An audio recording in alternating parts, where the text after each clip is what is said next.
I want to read some verses from Isaiah chapter 38 and verses 9 to 20.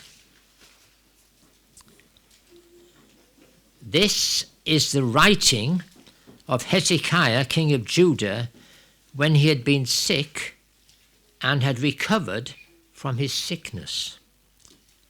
I said, in the prime of my life I shall go to the gates of Sheol. I am deprived of the remainder of my years.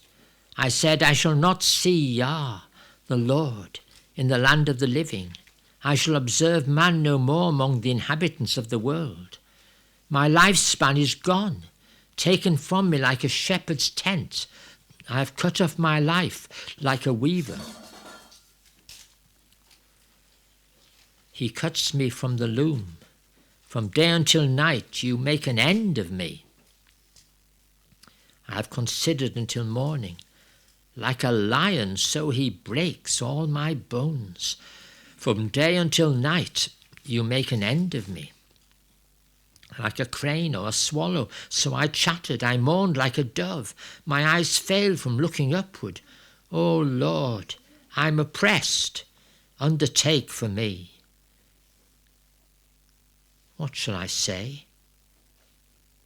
He has both spoken to me, and he himself has done it. I shall walk carefully all my years in the bitterness of my soul. O Lord, by these things men live, and in all these things is the life of my spirit. So you will restore me and make me live. Indeed, it was for my own peace that I had great bitterness. But you have lovingly delivered my soul from the pit of corruption, for you have cast all my sins behind your back. For Sheol cannot thank you, death cannot praise you, those who go down to the pit cannot hope for your truth. The living man, he shall praise you, as I do this day. The Father shall make known your truth to the children. The Lord was ready to save me. Therefore we will sing my songs with stringed instruments all the days of our life in the house of the Lord. Hezekiah had become king at the fairly early age of 25. And, as we might say, he hit the ground running. There was so much that had to be done. Things were at such a low ebb. And he was determined to turn the kingdom around. And we can read about that in 2 Kings, chapters 18 to 20, or reference to is made in 2 Chronicles 29, verse 32. But the first thing he did was to reopen the house of the Lord. His father was Ahaz, his father had closed it down. He'd been so absorbed in his idolatrous worship, he closed down the house of the Lord. It was all locked up. And the first thing that Hezekiah will do and wants to do is to reopen it. And in a sense, that set the tone of his reforming program. It's a most impressive program if you follow the life of Hezekiah in the passages that I've already referred to, and impressive not least because of his great energy and his great zeal. And 14 years later, which makes him 39, 14 years later, he hasn't finished the work. Not that he's been idle, he's been so active in it, but he hasn't finished it yet. And there's still so much to be done because the land had been riddled with the idolatrous worship. And so he's still very busy. And then suddenly he's stopped in his tracks. Isaiah the prophet comes to visit him, and he has a very solemn message. He's not well, he's sick, but that's not all. His sickness is going to be terminal. And so Isaiah says to him, set your house in order, because you're going to die. And that really knocks Hezekiah for six, as we might say. And he is shattered by that, devastated by it. And, well, we might think he's not fit, he doesn't want to die. I suppose he's not 40 yet, and he's got hopes he has a good life, long life before him, and he's got so much he wants to accomplish. But now that's a mere dream, because he's been told he's going to die. And so we're told that he reacts quite profoundly, really. He weeps much. He turns his face to the wall, which is really saying that he isolates himself, and he pleads with the Lord to have mercy on him. And the interesting thing is that Isaiah, who delivered that message, was almost still in the sort of precincts of the palace. No doubt it was a fairly vast residence, and he was still more or less in the precincts of it when the Lord spoke to him again and says, go back to Hezekiah and tell him that I've heard his prayer, and that the illness is still going to be terminal, but there's a reprieve of 15 years. And it's all rather remarkable. None of us knows how long we're here, however young we may be. But Hezekiah knew now he'd been given the reprieve of 15 years. And so what is fascinating is that the account of this is not only, as with the other kings of Judah, it's recorded in 2 Kings, and it's also recorded in 2 Chronicles. A slightly different approach is taken in both those books, but it's the same bare facts that are recorded. But there's something additional that we have in a third place, namely this prophecy of Isaiah, a sort of like a diary, a personal journal that Hezekiah himself wrote after it had all happened. I mean, after he'd been ill, been sick, and then he'd been recovered, as it says in verse 9 of that we read, that he wrote down his experience. So that's really quite different. It's a very personal take upon what he's been through. And, well, if we would summarise what is set down in this his writing, which is from verse 10 to verse 20 of Isaiah 38, if we're to summarise his feelings, it might be well summarised by verse 14, at the end of the verse, when he says, "O Lord." Doesn't just say Lord, he says, "O Lord." It's a very expressive. It's crying to the Lord. "O Lord," he says, "I am oppressed. Undertake for me." And that's our text, and we'll turn to it now. First of all, we notice what the great terms of its short text. I am oppressed. And what is it that's oppressing him? Obviously, it's a strong word. It's not just that he's got a few pressures here and there, but here's a great pressure that is overwhelming him when he says, I'm oppressed. And, well, what is oppressing him? Maybe it's the thought of all he'd planned to do, and now he's going to be cut off. Well, he has got a bit of a reprieve, but maybe the sort of interruption of that programme that he'd got all mapped out in his own mind is really pressing him hard. He knew that it wasn't something that would just automatically happen. He had to steer it, as it were. He had to be behind it.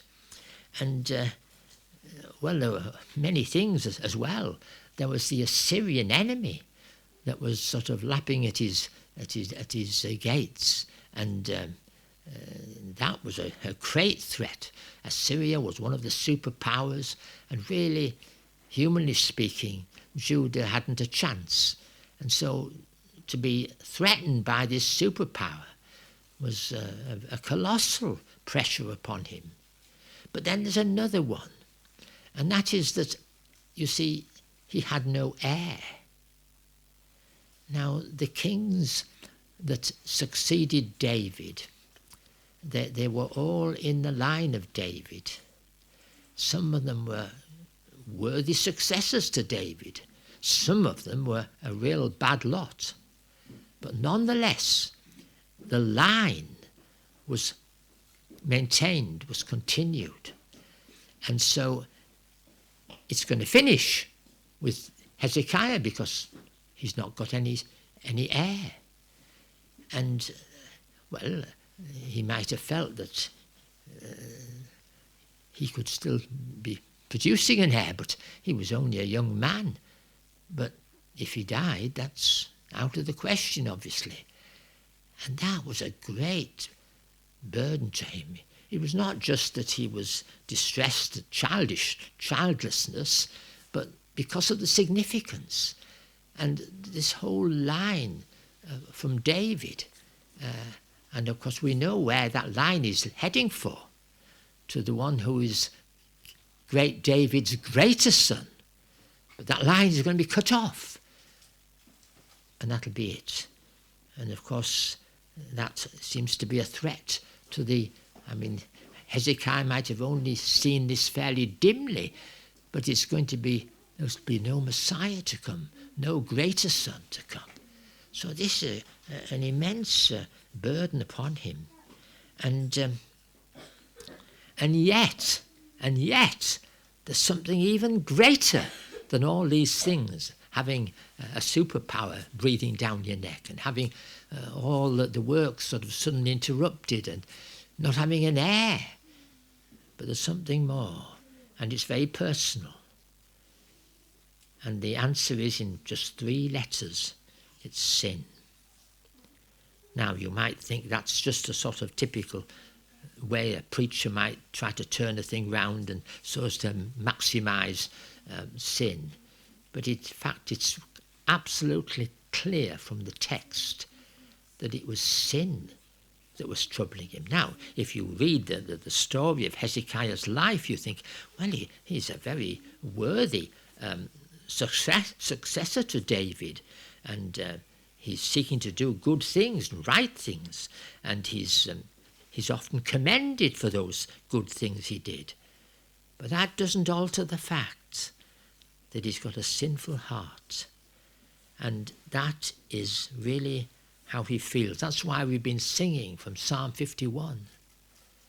And you remember how David there, it's really his own testimony, isn't it? And he'd committed terrible things, adultery and conniving in the murder of the woman's husband. And yet you remember how he puts it in that psalm. It's against thee and thee only that I've sinned. Now, he's not dismissing the human cost, and there was a great cost, humanly speaking, but it's against the Lord that he has sinned, and he feels that so deeply. And of course, Psalm 32 tells us the blessedness, of the man who's had his sins forgiven. So you see that it's this that is really has got through to Hezekiah, and it's something that has perhaps bypassed his thinking to a large degree. And, well, what an instrument, a divine instrument this is, because suddenly he's confronted with an exposure of his own soul, an exposure of his heart. What a terrible sight. And he realises that as an unforgiven sinner, he's under the wrath of Almighty God. And that's a terrible, terrible thing to contemplate. There's no greater problem and that's not perhaps the proper word, but that any of us will ever face, than to face the divine wrath of coming before God with unforgiven sin upon our record. And it's a fearsome thing, and the whole of the Bible makes that abundantly clear. And so it's as if, yes, he's just been given, he thinks he's going to die, but then of course that is given a reprieve, but it's the recognition that he would be dying unforgiven. And in verse 11 of his testimony, he says, I shall observe man no more among the inhabitants of the world. And seemingly, according to one commentator, Alec Mattia, very respected commentator, there's a word there's two words in the Hebrew that are very, very similar. And the translators have assumed that it's the one that is used most often, and therefore they translated the world. But according to Mattia, it's the other word that is scarcely ever used that is used here. And it's not the world, but it's rather a strange word. It might be translated cessation. You say, well, what's all that about? Well, it's just highlighting that this is his destiny. He's going to a place, not where he'll be annihilated, and that's it. I mean, that's what the men of the world think today, don't they? That after death, there's nothing. You fizzle out and there's nothing. But that's not the case. We continue. And yet, if we're not the Lord's, well, it's a sort of a cessation. It's a cessation of feeling, but yet it's still to exist eternally, but in this terrible state of having ceased to have the usual things that have made so much delight in this life even. It's all gone, and there's no relationships, and it's hell itself. And so these are the things that have really struck Hezekiah. And just to put it into context, you see, remember that in the account, he was graciously given a sign, and he was asked even to choose the sign. And you remember what it was? It was whether the sun should go forward or go backwards. And it was it seems to be that there was a primitive sundial that Ahaz had set up, because it speaks about the sundial of Ahaz. I think it was in the 2 Kings reading. And seemingly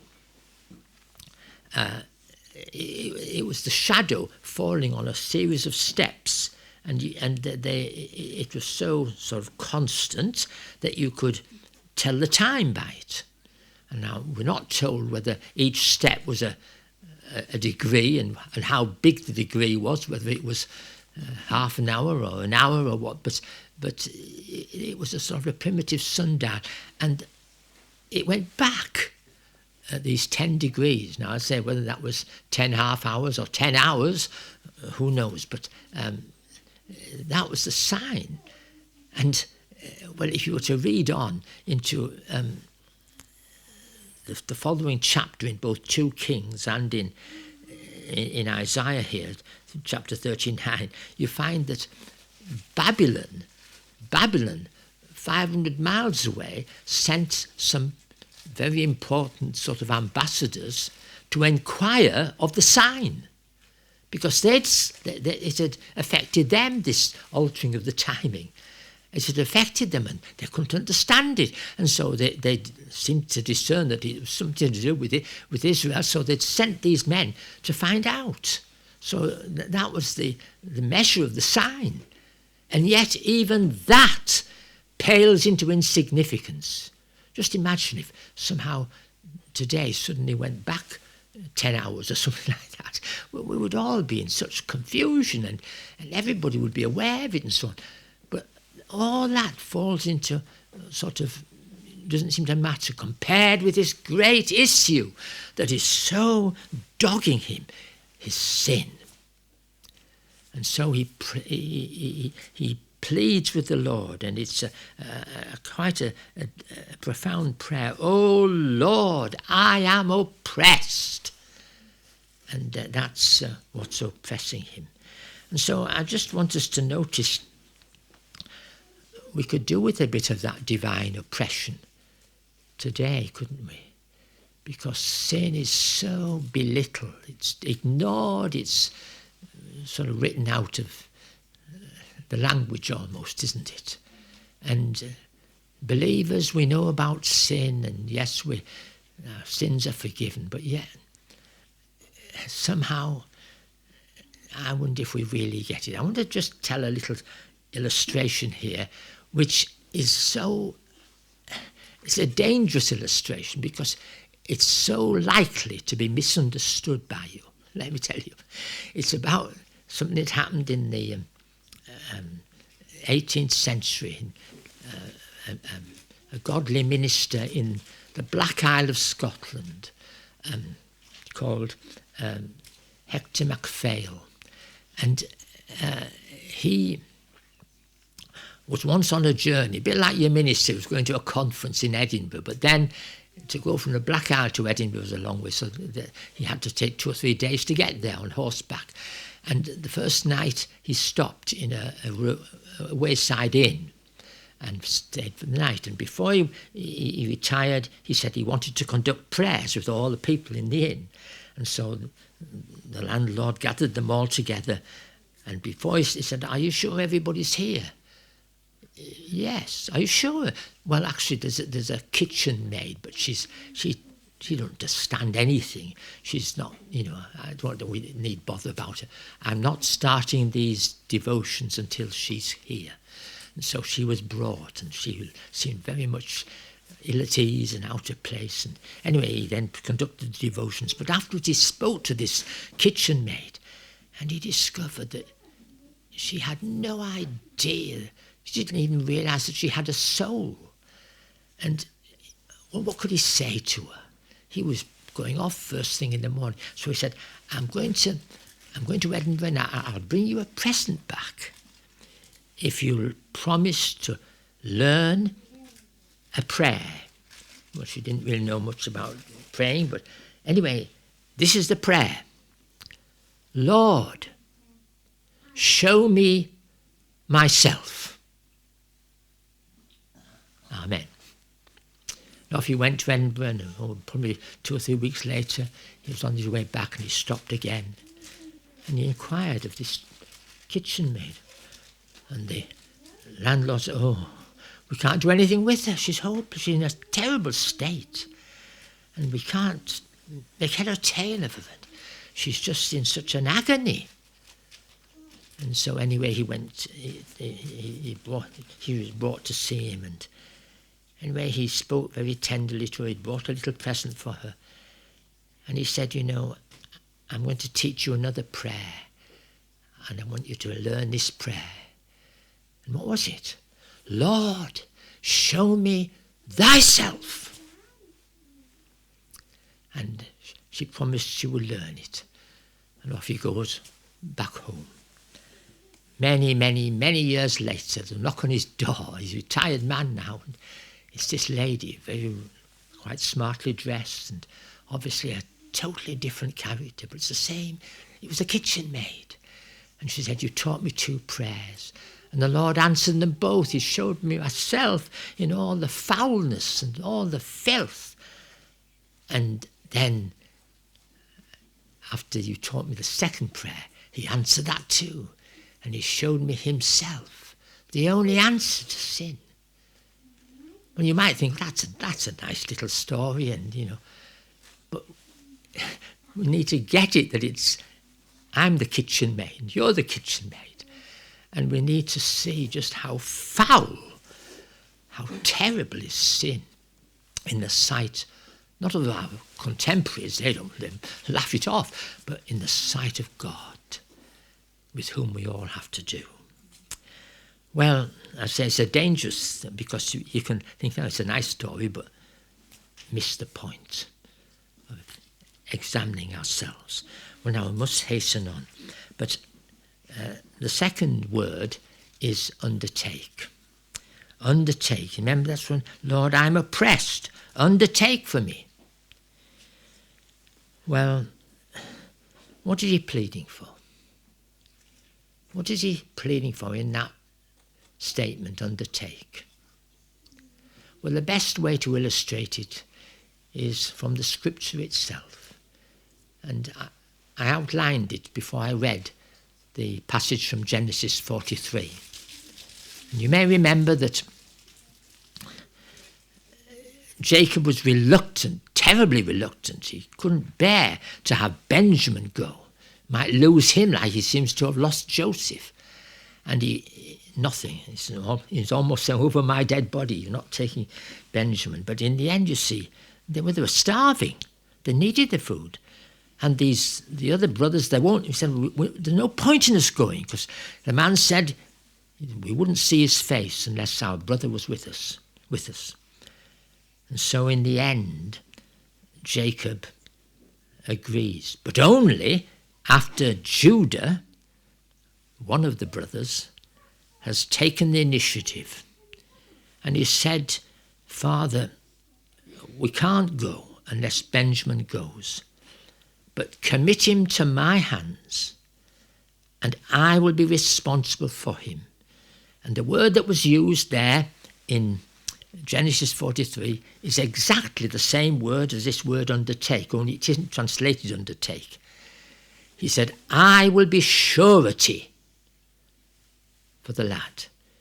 If you don't bring him back, I will bear the blame forever. And reluctantly, that argument it counted with Jacob, and he let Benjamin go.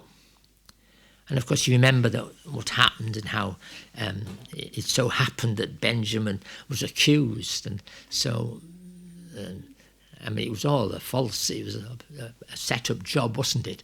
But Benjamin is told to go back, and the other brothers can go off home. And Jude, they all went back to to this big man, this big chief in Egypt. And it's Judah who speaks on behalf of them. And he said, I promised my father that I would be the surety for him. So he said to Joseph, not knowing it was Joseph, he says, take me, do with me what you will. I will be your slave, you can kill me, do anything, but let him go. And he was the one that was, in the eyes of Egypt, guilty, but let him go, because I'm going to bear the blame. And that's exactly what we discover at Calvary, isn't it? That Jesus, spotless, innocent, without blemish, and he's saying to his Father, for my people, I will bear the cost. I will bear their sin. I will take the blame. It's their sin that shuts them out from heaven. And I will take it. And so he bore our sin and the punishment it deserves in his own body on the tree, in that forsakenness that we just spoke of. And we haven't time to go into all the details, but it's a lovely title of Jesus. He's our surety. Do you remember? Well, I don't expect you, though we ought to look at every word we sing as well as what we hear. And remember in the second verse of our opening hymn, and it says, Thou wast thyself our surety in God's redemption plan. In thee his grace was given us long ere the world began. So, in a sense, God and Christ in the councils of eternity. And Jesus undertook to be the surety for his people. And that's what this word means. In fact, if you've got in English Standard Version, they translate it, be my pledge of safety. Well, I suppose that's a way of translating, or in a more popular way, the word surety. Surety isn't in everyday language, is it? But be my pledge of safety. And so that's what we discover, and it points, of course, to the perfect surety, which is Jesus. And of course, that's what we read, isn't it, in Hebrews chapter 7 and verse 22. By so much more, Jesus has become a surety of a better covenant. You see, that's what we read in Hebrews 7. And see how it's worked out in these very verses that Hezekiah has written, describing his own experience. And he goes into it, you see. And look what he says in verse 17. Indeed, it was for my own peace that I had great bitterness. You see, the purpose of God for all this was his peace. And he had great bitterness. And we saw that in how he reacted to the news from Isaiah. But then he says, but you have lovingly delivered my soul from the pit of corruption. There's an expressive verse, isn't there? That it's a divine deliverance. What from? The pit, well, that's hell, the pit of corruption. And you see what the motive is. Why has God done this? Why has the Father? Well, he says, you have lovingly. That's the motive, love. Oh, the love that drew salvation's plan. You have lovingly delivered my soul from the pit of corruption. Now, what's the basis? What's the basis for that deliverance? Well, Hezekiah has now understood it. For you have cast all my sins behind your back. Now, behind my back is just there, isn't it? But what's behind the Almighty's back? It's the ultimate black hole. And there they will be seen or heard of no more. And like being other pictures that the Bible uses, being in the depths of the ocean, or as far as the east is from the west. And so here's another lovely picture. You've cast all my sins behind your back. So we see this is an amazing work, isn't it? This is all because of this surety, this glorious one who is the surety for us. So let's just come in quickly and finally to notice the sequel to this that Hezekiah has experienced. And in a word, it's to praise. It's to bring praise. Look at verse 15. I paused because after this prayer, O Lord, I'm oppressed. Undertake for me. It's desperate. And then we don't just rush on into the next verse. Let's pause there. And then what does he say next? What shall I say? He says. What shall I say? He's speechless. He has both spoken to me. Yes, the Lord has spoken words of peace and pardon. But not only has he spoken, surely that should be enough, but he has done it. What has he done? Done is the work that saves, says Horatius Bonar. Once and forever done. It's another, perhaps a shorter word for finished. That cry on the cross. Finished. Nothing more to be done. It's done. So he has both spoken to me and he himself has done it. And he says, I shall walk carefully all my years. In other words, as long as I live, this will be in my consciousness, and I will watch my step because of what he has done for me.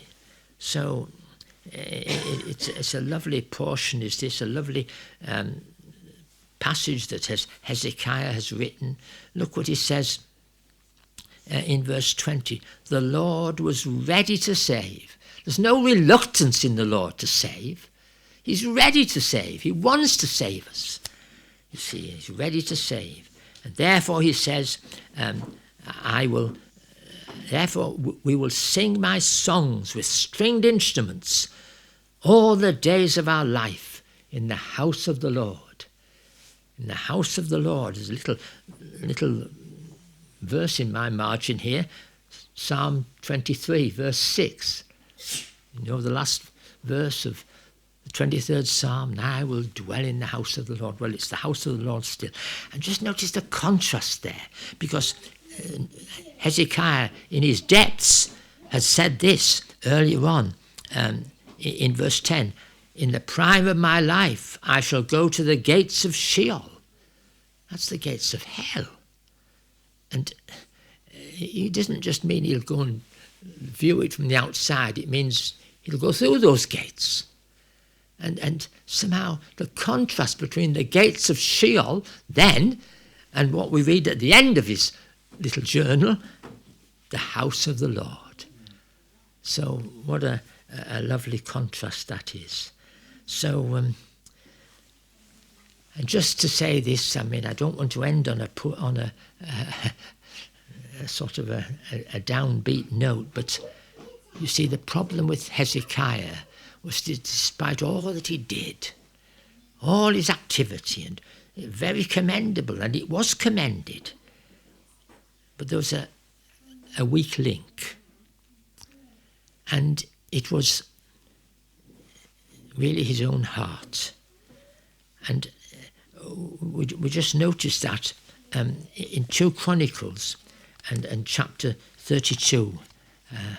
And this is what we read there. I would like to read a few more verses, but it says, in those days Hezekiah was sick and near death, and he prayed to the Lord, and he spoke to him and gave him a sign. Well, that's what we've been thinking about. But Hezekiah did not repay according to the favour shown him, for his heart was lifted up. Therefore wrath was looming over him and over Judah and Jerusalem. So you see, his heart was lifted up. And he goes on to say in the next verse, but then he humbled himself, and the Lord delayed what he was going to do. But then we come, which, as I say, is the subject of Isaiah 39, the following chapter, and it's mentioned here in 2 Chronicles. However, regarding the ambassadors of the princes of Babylon, whom they sent to inquire about the wonder that was done, that's the sign, God withdrew from Hezekiah, in order to test him, that he might know all that was in his heart. And you see, that was the problem, wasn't it?